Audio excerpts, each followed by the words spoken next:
Good morning, everyone. This is Laurie Poole. I am the host of Therapist Unplugged, and I am so delighted today to welcome Edita Ruzgyte. Am I pronouncing that correctly? Mhm. A couples and marriage therapist, sex therapist, and a licensed professional counselor supervisor at Southern Methodist University. After coming to the United States from Lithuania, Edita received her PhD in family therapy and in her dissertation explored cultural and social aspects of relationships and sexuality, which is really important and exciting stuff. She continues to do research examining social influences in relationship dynamics and sexual expression in post-Soviet Union countries. Her survey is translated and available in 5 languages, and she has thus far traveled to Russia, Azerbaijan, and the Ukraine to collect data for her projects. In addition to training and supervising future therapists at Southern Methodist University, Edita trains professionals at various workshops and conferences in the US and other countries such as China, Argentina, and Russia. She also returns to Lithuania periodically to train native psychologists and family therapy therapists and currently gives seminars to provide therapy in English, Lithuanian, and the Russian languages. Welcome, welcome, welcome. I'm so thrilled to Thank have you, Laurie. you. Thank you. Nice to be here. Well, we have a very interesting topic today about sex over 60. And as someone who's over 60, it's a topic that not only interests me personally, but professionally, Mhm. because I think a lot of therapists, and Edita, you may have an opinion on this, but it seems to me that there are a lot of therapists that aren't very comfortable talking about sexual intimacy and sex with their clients. Mhm. And what I've come to learn is that actually sexual intimacy can improve with age. And I just wanted to share with our listeners something from Peggy Kleinplatz's book called Magnificent Sex as a kind of kickoff for our discussion today. In it, she says, the good news is that sexual functioning is not necessary for magnificent sex. That means that aging, chronic illness, and disability do not necessarily preclude and may even be an asset towards optimal sexual development. The bad news is that sexual functioning is not sufficient for magnificent sex. Having a hard penis or two or a wet vagina will allow for adequate sexual functioning, but they are no guarantee of magnificent sex. So I'm wondering what comes up for you as I'm reading this. Um, a couple things. First of all, it's hope. Yes, Yes. hope that people can hear. And then actually, when I hear the words magnificent sex, my question is, what is magnificent sex for you? If we take away the word after 50, if we just talk about sex in general, Yeah. yeah, my question is, what is it that you want? Yeah. What is the reason? Yeah, is it because you had it and you lost it and you want it back? Is it because you heard it that it's a great thing and you're curious to try it? Is it Mhm. something that you believe it's like weight or body or good body physique that, oh, if I reach this body weight, it will be better. Oh, if I have Yeah. good sex, it will be better. And we live in the society now where we have room to ask, what type of career do you want to have? What kind of parenting do you want to have? What kind of Right. Yeah. will you do finances? And when we come about sexuality, I believe it's not that sex is indecent. We don't have a decent language to talk about it. Exactly. Exactly. I'm always amazed when I ask couples, so do you talk about what you like? Do you talk about what you're looking for? What is it? What is it you're seeking when you reach for each other physically and for sexual intimacy? And often it's very hard to express. And more times than not, couples have not actually had that conversation. And I don't care if they're in their 20s, their 30s, their 40s, or 50s, it's very hard to have that kind of conversation. We live in the society where it's programmed that sex is ugly, nasty, and dirty. Save it for the one you love, and oh dear, talking about it. And Right. let's do it in the dark. Let's do it. Let's do it. Let's go down there. Let's do it. You know, like where we have jargons that don't mean anything. Hmm. Now, when my client says, it's like, well, you know what I mean when I go down, when it hurts down there. I said, I have no idea what you No mean. idea what you, I have no idea what you mean. And this is yeah, a good place to start. Let's continue to explore.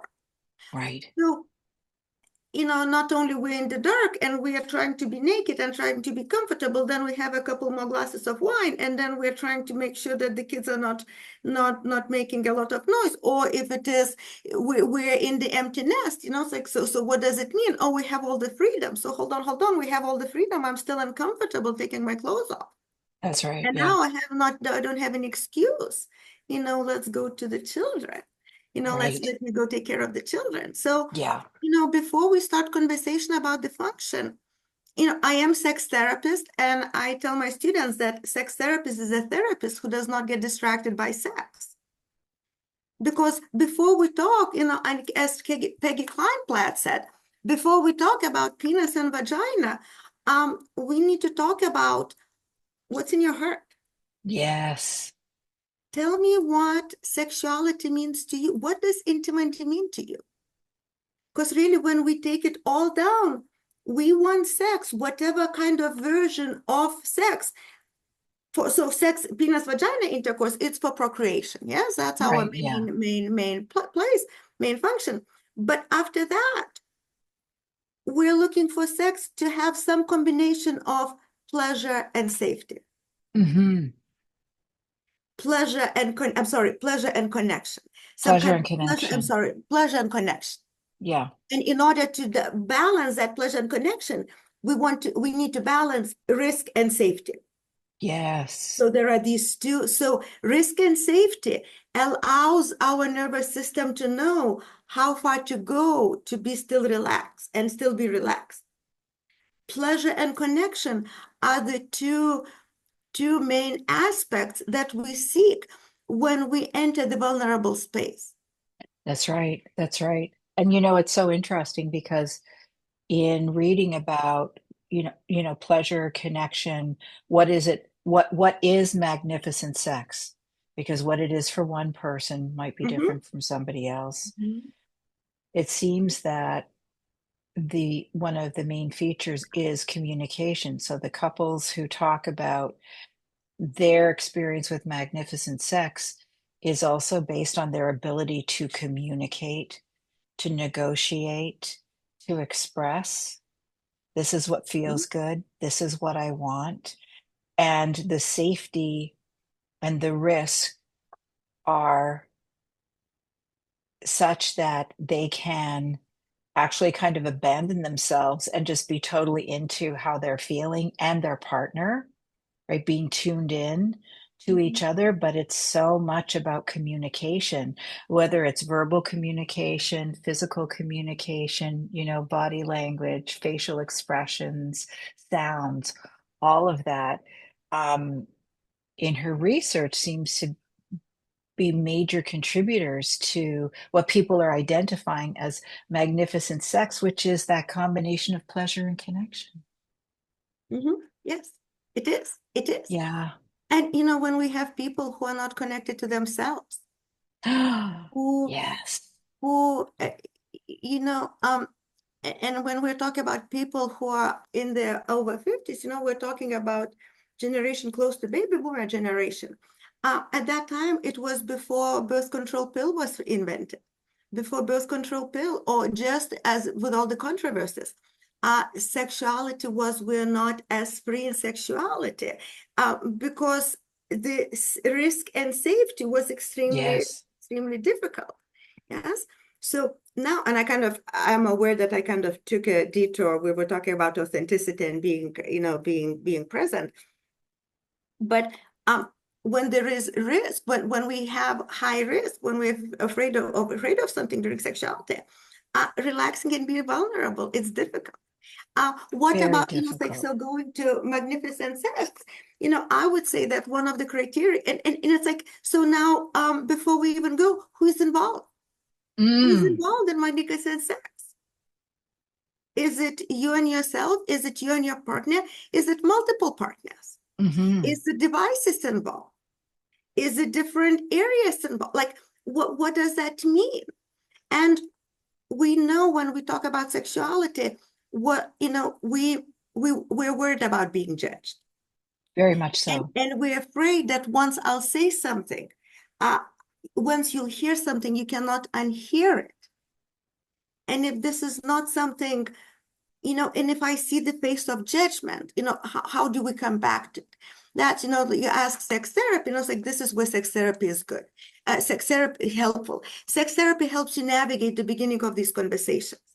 Because Yes. these are conversations, once again, these are conversations that we don't have a lot of skill or experience or practice with. And we are talking, about being naked with, doing something in the dark that we never talked about. That's right. So to begin about, so begin deciding, who am I having sex with? Yes. And a lot of times, if you tell me that you don't like your partner, you don't trust your partner, you don't respect your partner, I can tell you, there are two types of sex. There is sex, a thing you do, and a place you go. A thing you do, it's your cardio activity. It doesn't matter who is underneath you, on top of you, or besides you. It's more raw, it's more outcome driven, it's more physical. Yeah. There is a specific reason when entering it, there is a specific goal that is at the end that is required. Right. There's a Okay. lot of time that's kind of part of where we tend to have this kind of sex earlier in life. Okay. It's like we don't know ourselves, we don't know our partner. A lot of times we don't have a lot of luxury of time, we don't have a lot or even attention for time. Yes. Like there is something else that we want to go. And then there is sex, which is a place we go. It's a place where we meet in that place of vulnerability. And we Mm. allow our minds and our bodies to kind of, our sensations, not our minds, I'm sorry, actually, we take our minds aside to let our bodies and sensations and emotions just be. Yeah. If it feels like I want to touch you and it feels like I want to look at you. And yes, there is communication. Now, a lot of that communication has to happen ahead of time, and there has to be trust. There has to be trust. Yeah. I was And it just, I has to was be, just gonna I say, have to like boy, you.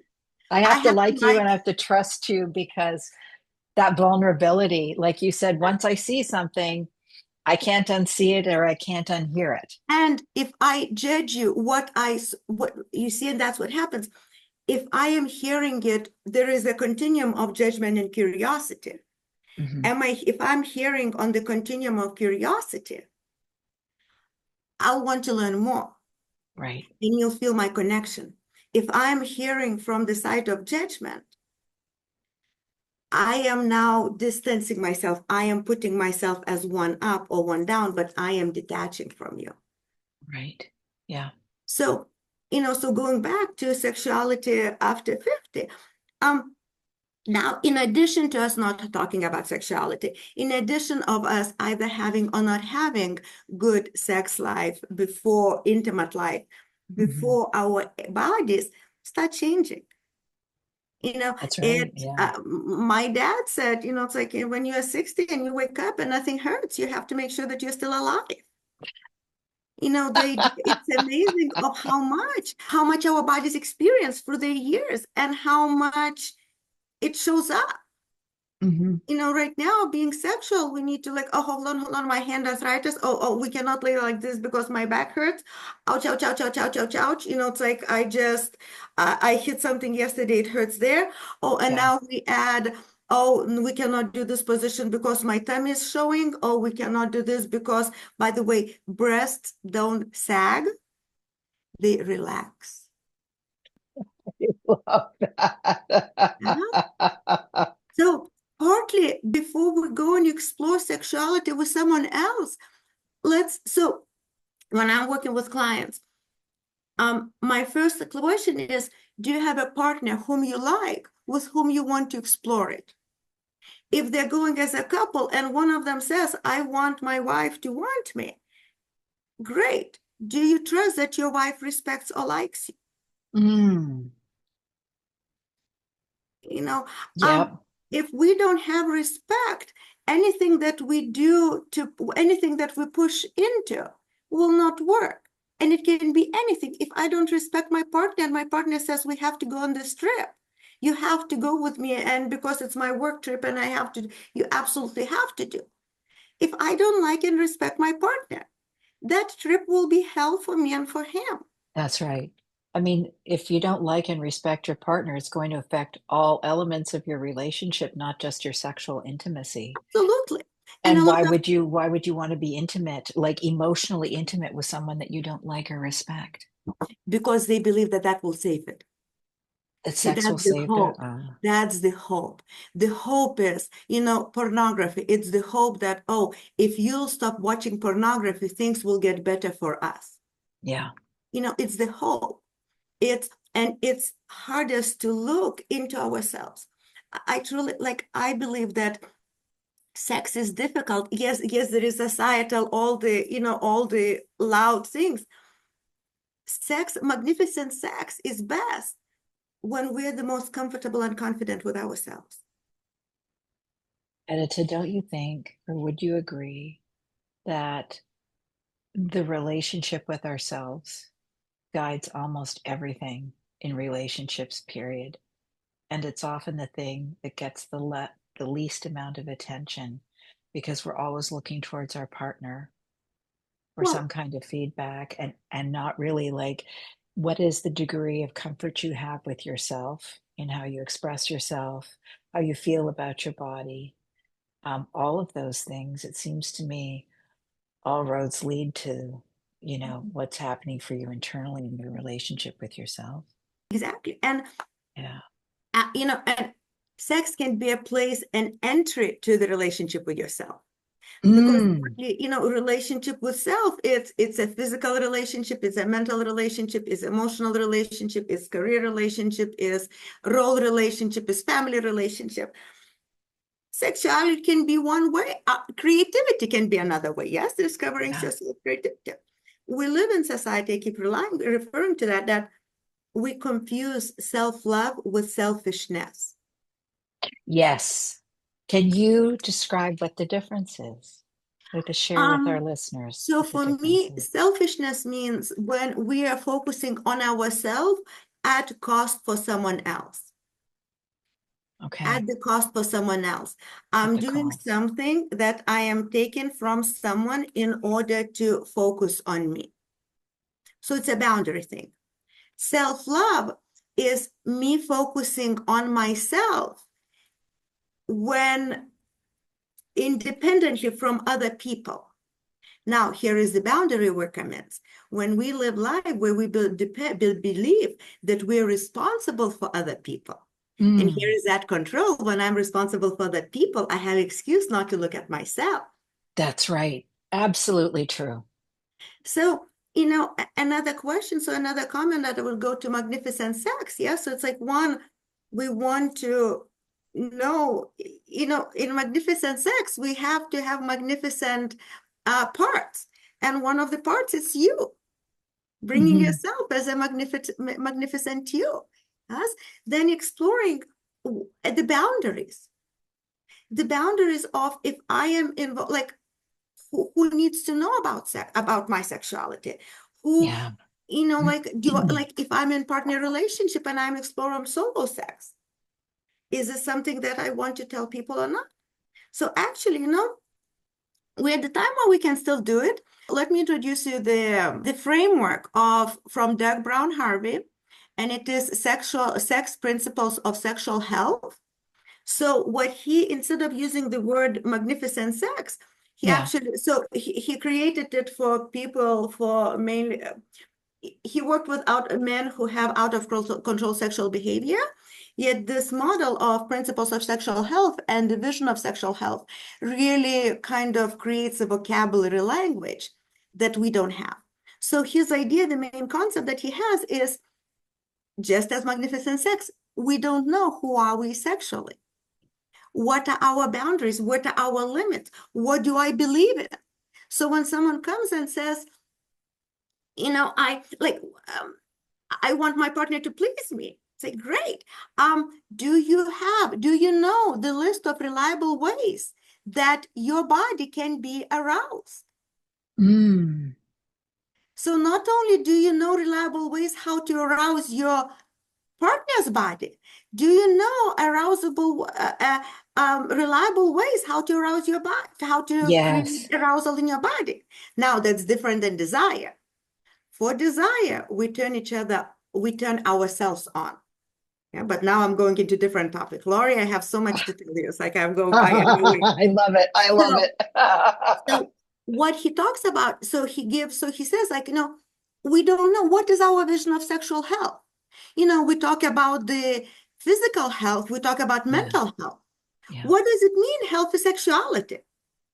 If Great I question. want to hang from chandelier with a pickle in my nose, and it's only me and my partner, and no one gets hurt, and no one is involved, and we know and my partner is physics, so he measured how much the chandelier weight can be, so we are safe, safety and Right. risk. Yes. Is it healthy or not? How do Great we question. decide? How do we decide? So Doug Brown Harvey introduced these 6 principles that I introduce to my clients as a framework to make a decision. Because just like mental health, it's not a specific goal, it's a continuous journey. Right. Mental health whenever I'm 5, it's different than mental health whenever I'm 40. Yes, at 5, Yes. I'm learning how to understand what emotions is. That's for me to name my emotion, that's progress. Yeah. When I'm 40, if I'm able to name my emotion and I'm falling on the floor with temper tantrum, we're now talking about developmental aspects. Right. So sexual health, the vision for sexual health is an ongoing process where we can when we can then manage judgment and curiosity, risk and Yes. safety. Yes, in order to create pleasure and connection. Right. So Wow. the first concept out of those 6 is consent. So Consent. now consent, we know from Me Too movement, there was conversations about it over and over again. Consent is ongoing and active and present. So I'll ask my clients, how do you invite each other to be sexual? How do you know that one of you is initiating sex? Yes. Because sometimes they don't know. The signals are Most of the not time, clear. most of the times. Okay. And there are times where one partner, there is a lot of times, we'll get to that in second principle, people will say yes when they don't want to. Because if I say yes and you get your pleasure, you'll be calmer for the next 3 days. It will not be conflict in the house. Sometimes sex. So if sex becomes a chore or a task we do when we don't want to do because the price of not doing it is higher, learning to want something that we are pushed to do won't happen. It won't happen. So here it is. So even bringing that idea up, oh, I do need ask my partner if they're open to have sex, to be sexual. Yes. Yes. How do I do it? I don't know how to talk about it. That's right. Honey, We don't have the I mean, language. and it can be as simple as, honey, I'm in the mood to go play in bed. How about us getting naked and see where our mood takes us? I'm really in the mood. I know, not sure if you are or not. I open for us to play to see if our bodies respond. What a great way to ask. What a great way to issue an invitation. It's the way you've just worded it. It sounds like an invitation. It's not a demand. It's let's see where this goes. It's very open. Would you be willing? The curiosity. Well, and then I asked, that something can be done earlier. Tonight we don't have kids. Oh, I'm sorry, I keep going to kids. I keep thinking of younger people. It's like, like sometimes it can be, I just had I'm getting medicine every 2 weeks. I just get my dose of cortisol. My hips are working better today. It can be, totally Yeah, logistics. I had my Spravato treatment. My depression is down. This is a window where we can have, like I know it's work. It's like we have to do a little bit more. We need to put more intention. We need to put more effort right. than when we get Yeah. 20. Yeah. So consent is, are you open to play with me? Just like we have consent, are you open to eat? Like I ask people, when I talk about sex, I'll always ask, how do you do this in other areas in your life? Right. When you want to go on a trip, how do you communicate to your partner that you want to go on a trip?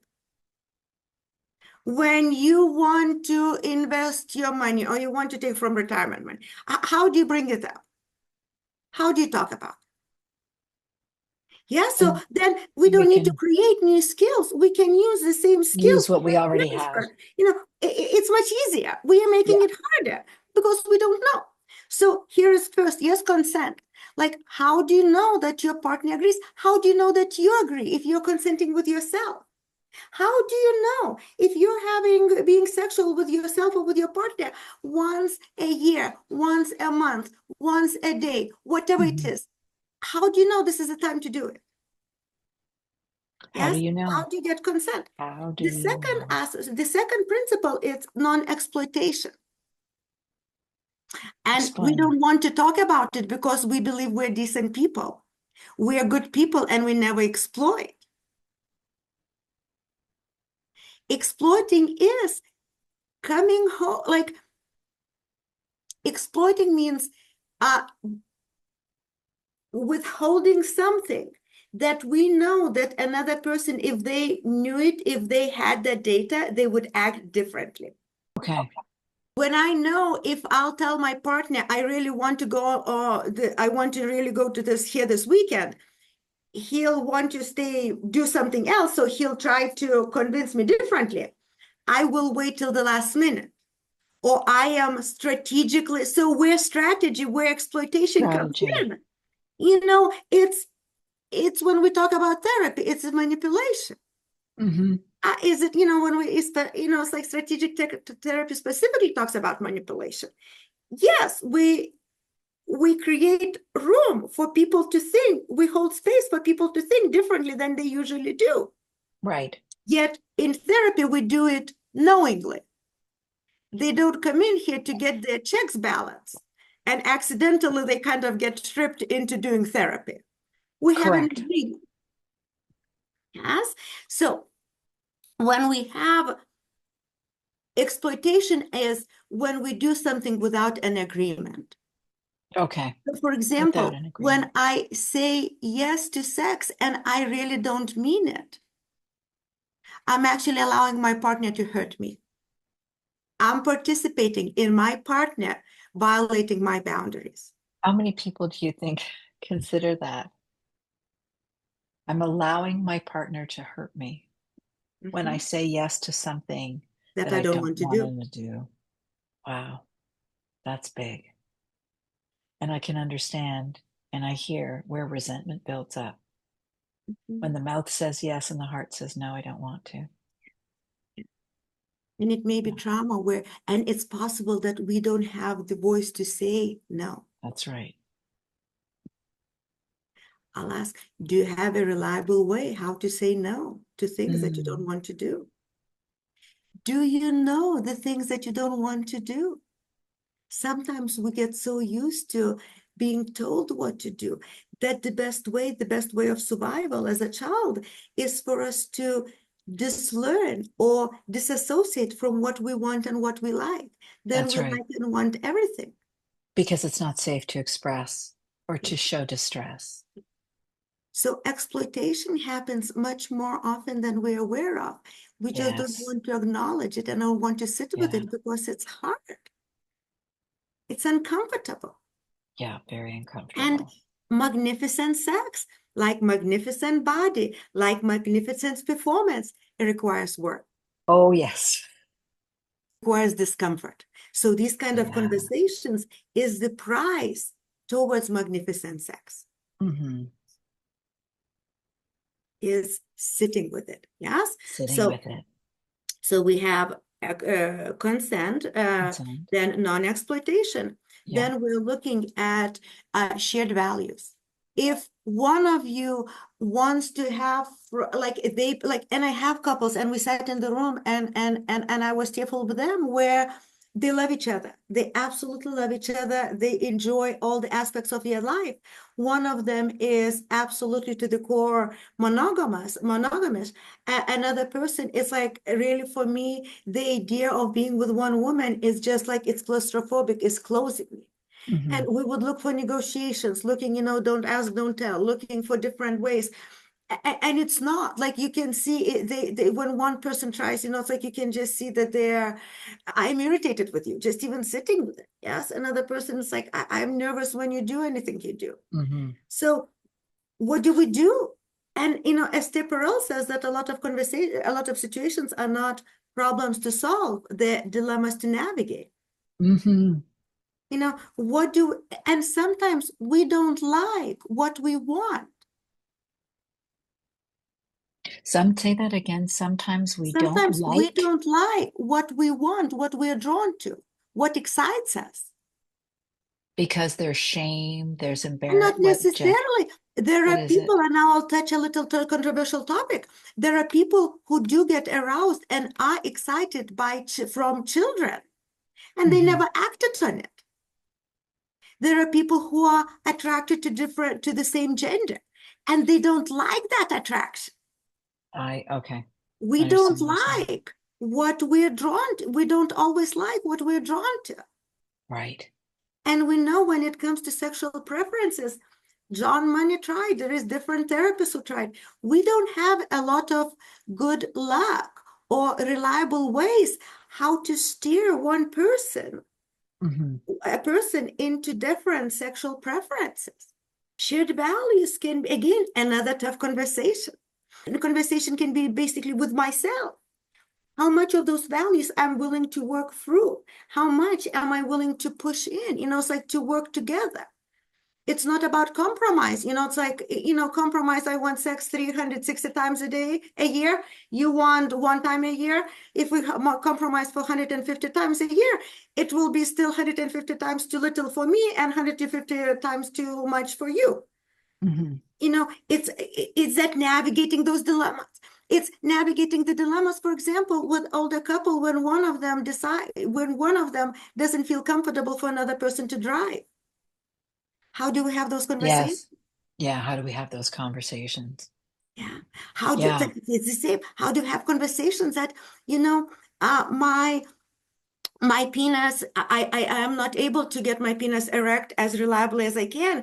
And, I know you don't like it. And maybe we can explore, like when someone pushes, when you put pressure, when there is some pressure on my anus, I go to the moon and back, and my whole body gets alive. What are the things that you're worried about? Oh, you're worried that I'm gay.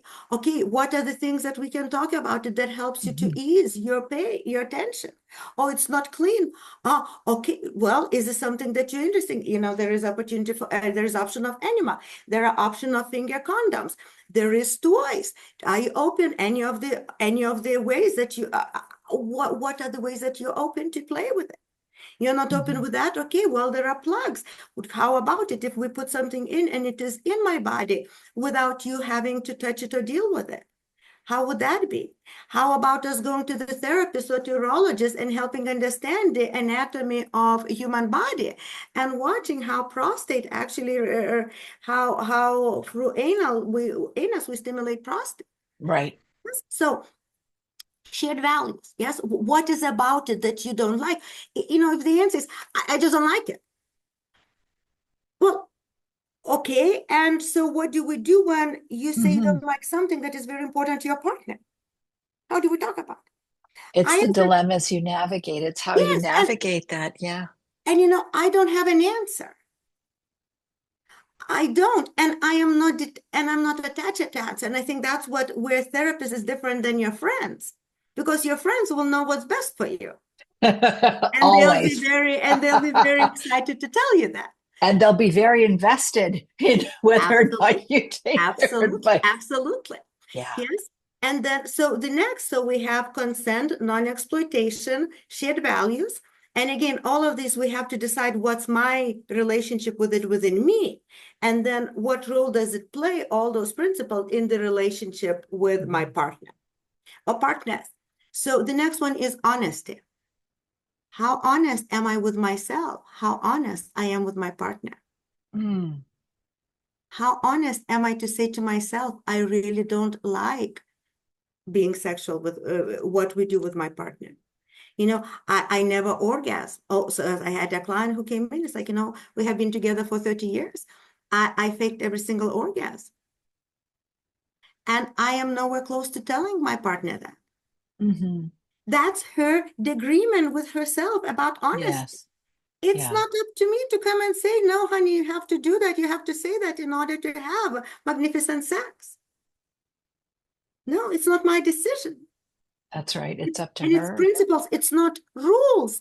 It's not laws. It's principles that you decide what's best for you, and they're changing.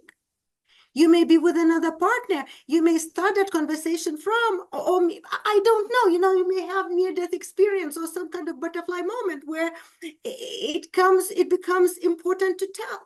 Mhm. It's It's so very fluid. What I'm understanding is all of these things are fluid in the sense that what how you were last year with your partner, there may have been things that have happened and unfolded or whatever. You get to a point, you evolve, how you feel about things for yourself. There's all kinds of things, but it's nothing that's static. What you're describing feels very fluid, and it kind of moves and it shifts and changes based on where you and your partner are at, or you and another partner may awaken a whole other experience.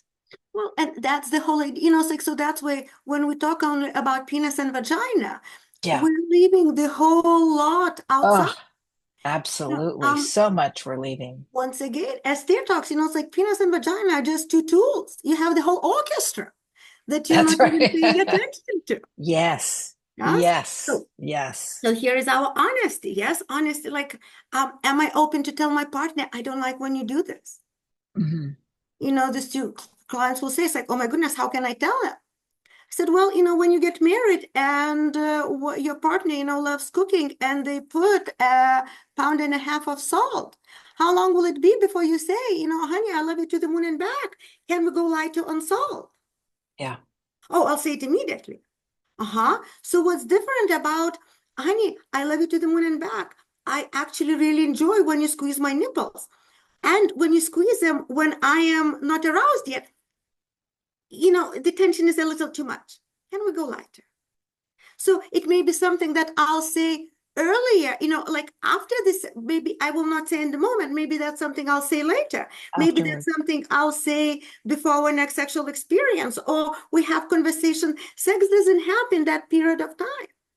You know, That's uh, right. Yeah. the foreplay for the next sexual experience starts when one sexual experience is over. That's so true. That's another way to look at it. We don't have, again, right now we're focusing on sex, so we're talking about sex. But sex will be as important as successful as much as we pay attention to it and put effort in it. And the word finesse comes to mind as you were using the example of nipples. It's like the conversation is all about it's like that finessing. It's the adding. If it's too much salt, can we pull back on the salt? Maybe we could add a little bit of this. It's like, I love food, so I'm thinking about the food metaphor, but Yes. it's that kind of finessing and feeling confident that if we put, let's put a shot of this in here. What about that? And it might be that way on Wednesday night, and it might be different Sunday morning, but we have the flexibility to be honest. Mm-hmm. Like we have the experience around honesty and the freedom of expression to say, hey, let's try this, or what about that? And being really congruent, right, with Well, what you're, and sometimes that, yes, and I'm very mindful that a lot of times when people talk about sex, they paint it as, oh, just try it and it will be fantastic. No, yeah. it's like if there's something that you haven't done, yes, there is a possibility for it to happen. There may be other options, it's like let's plan Sunday night date, Sunday or Sunday morning sex, and I on Thursday night I made a wrong step and I twisted my back and I can barely move. So now the question is, how do we recover? Yes, now we go back Mhm. to Gottman. Rupture, repair. How do we Right. repair? Do we Yeah. play, honey, you lay down and you don't move and let me do my miracle? At least Mhm. you'll feel some pleasure. So as long as you're not moving, what doesn't hurt? So let's do the Right. boundaries. Okay, does this hurt? Does this hurt? Can I touch this? Can I touch this? Okay, no, okay. So are you open to play with this? And can we make an agreement anytime, even if it starts if you start thinking that it hurts, would you like giving me a feedback? Because when I get your feedback, I will be able to more confidently explore your body. Mhm. Yes. So, but that takes honesty. That takes honesty to say, I'm so Yes. disappointed. I am so Yeah. angry. I'm not angry with you. I'm angry with myself. I'm angry with my body. Yeah. I'm so frustrated. Yes, honey, I'm frustrated too. And let's see what we can do from what we have with. Yeah. Yes. So that's Yeah. honest. The next one is prevention from STIs, STD. We know good for them, and we know that I'm taking back the good for them part. So this erase Okay. that part. We know that the population that has the highest rise in STIs right now is elderly population. Yes. Which makes perfect sense. It's like they don't have to worry about pregnancy now. They didn't have the mentality as they do of using a condom. It's not something that comes up for them. Yes, people with HIV, there is PrEP, there is new medicine that actually who are worried about it, that can be really very helpful as a preventative medicine. So I know I'm dropping kind of a lot of information and I'm aware of time as That's well. okay. So um, if someone is worried if I'm worried if this position will hurt my hips, if I can get an STI, and what will happen, or if I'm not comfortable with my body, how do I tell my client? So, for example, Mhm. how do I talk about if I have herpes? When do Yes. I talk about it? Or when do I talk about it? Yeah. Yes, and how do we then we can talk about honesty. Then, so here is exploitation. Do we tell? Mhm. Yes, it's like now we can kind of look through all the principles. And the last principle, my favorite principle, is pleasure. Does it feel good at any given point? Like right now, doesn't feel good. Yeah, okay, let's keep going. Okay, Right. right now it doesn't feel good. Okay, let's stop. Let's explore. Yeah. Do What, you what, like it? mhm. Sometimes I give, when it is difficult for clients to put wording to it, I'll say, does it feel yucky or yummy? I learned it from Yucky or one of my yummy. therapists, former therapists. Does it make you yummy? Does it uplift you or does it take you down? It may not necessarily be no, it may be not yet, or not this way, or let's explore. Let's So explore. yes, we're kind of going back to the same circle. Laurie, you said, communication. And Yeah. I think there is a deeper aspect. It is communication, but it is communication with yourself. It's framework within which you communicate. It's Yeah. the boundaries between yourself and with other people. And then communication with people that we're with. And we Yes. know from like one of the other just aspects to say, we know that permission and limited information, permission or room to talk, and not having, or lack of permission and not having enough knowledge or limited information are kind of the places where the original blogs that people get stuck. Yeah. Where people get stuck. There's a lot of stuckness around sexuality Well, and sexual and you know, it's like, and then intimacy. it gets with that permission. It's like, how do you start? Like, if you haven't talked about sexuality for 10 years, how do you bring the subject? It's hard. It's really hard. And I, something you said at the beginning of our conversation about sex is a place that happens in the dark for a lot of people. It's what goes on down there. Uh, With some it alcohol is, usually involved, you know, so we can take some of our inhibitions down. yeah, exactly, exactly. Which also can affect sexual performance negatively. I mean, as much as it can relax people, it can also, interfere with erections and all kinds of things. So That it's balance. this for me is a really fascinating subject, and I'm curious, Edita, how do you work with or initiate conversations with couples who haven't had sex for years? I have had that in my office where I will, when I do my intake, I'm always asking about, tell me about sex. Tell me about sexual intimacy. How do you dance with each other Mm-hmm. in sex? And I have couples say, oh, we haven't had sex in 10 years. Mm-hmm. So I'm curious, like, why? What's going on that you haven't had sex in 10? Well, it's just not that important anymore. Or there might have been an experience that sort of never got talked about and is just sitting Mm-hmm. out there. And I'm curious about in your work with couples, over 50 and sexless marriages, where do you even start that kind of a conversation? I mean, a theme of some of our chat today has been how do you start the conversation about stuff that's uncomfortable and that we feel like we don't have language for, but we actually can pull on skills that we do have. So I'm just curious for you So, um, and your experience. so for me, first I would say most of my clients come because of sexuality issues. Rarely do we spend time talking just about sexuality. It's usually a lot of other things. Other But on things. my informed consent form, I have one question. That I have a question that says, define your sexual relationships in one word.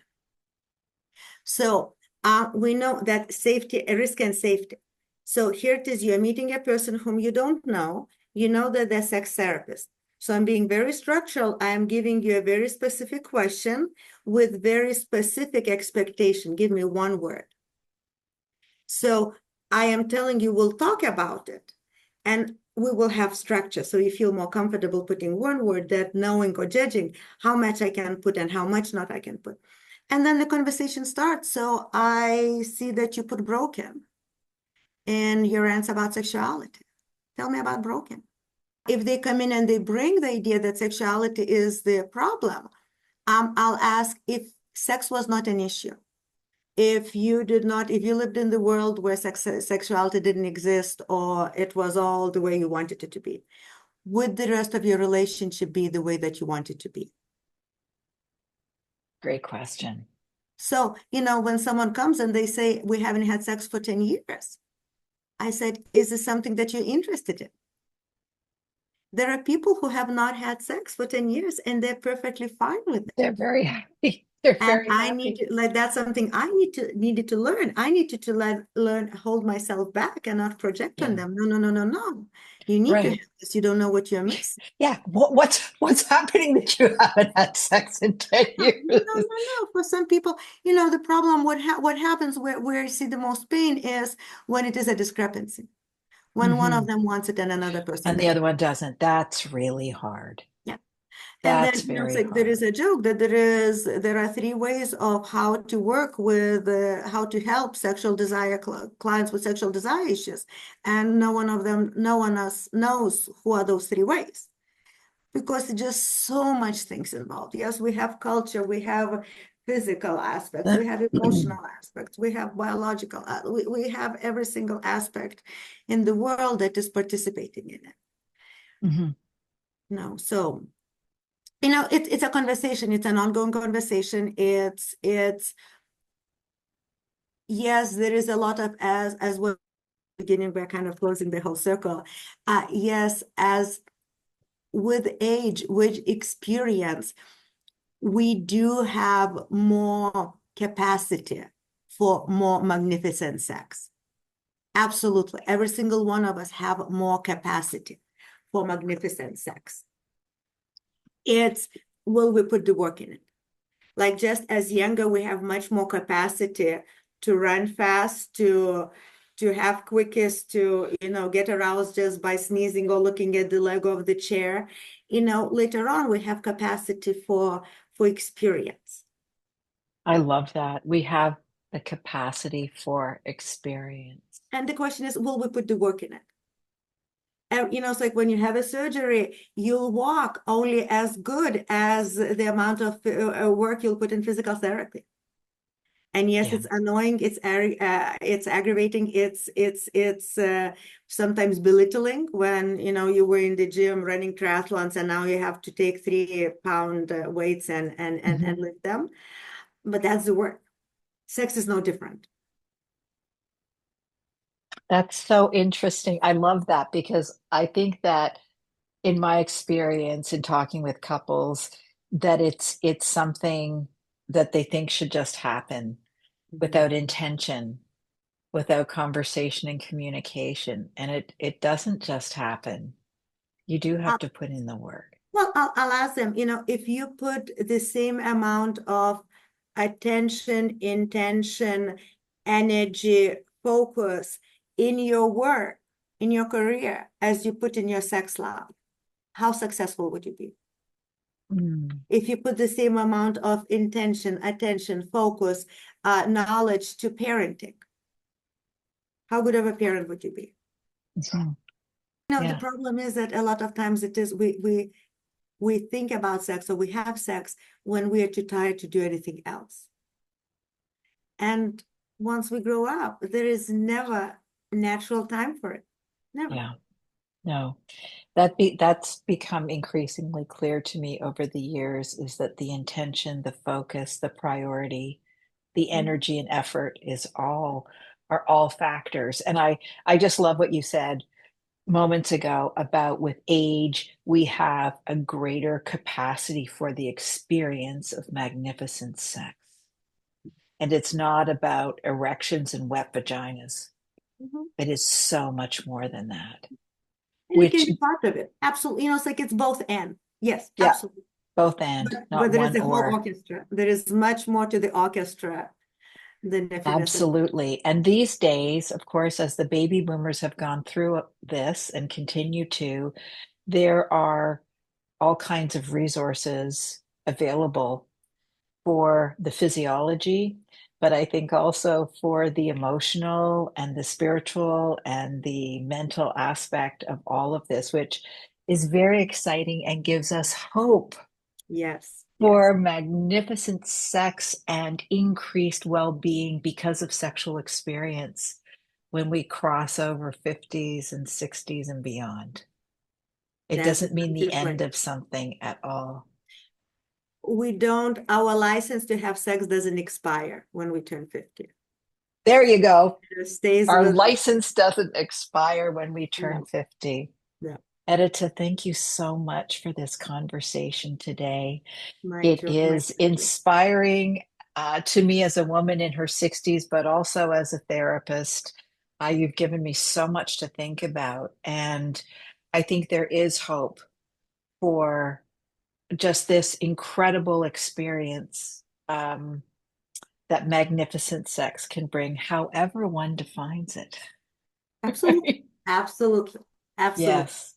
Well, thank you very, very much for your time today. And I think that you've given hope to our listeners and to other therapists working in this realm. And I can't thank you enough for your time and your expertise. I really appreciate you. Absolutely, Laurie. Thank you for bringing it up. Thank you for inviting me over. This we get better at it when the more we talk about it, about the topic. Absolutely. So, thank you. Absolutely. Super. Much Thank you pleasure. very much.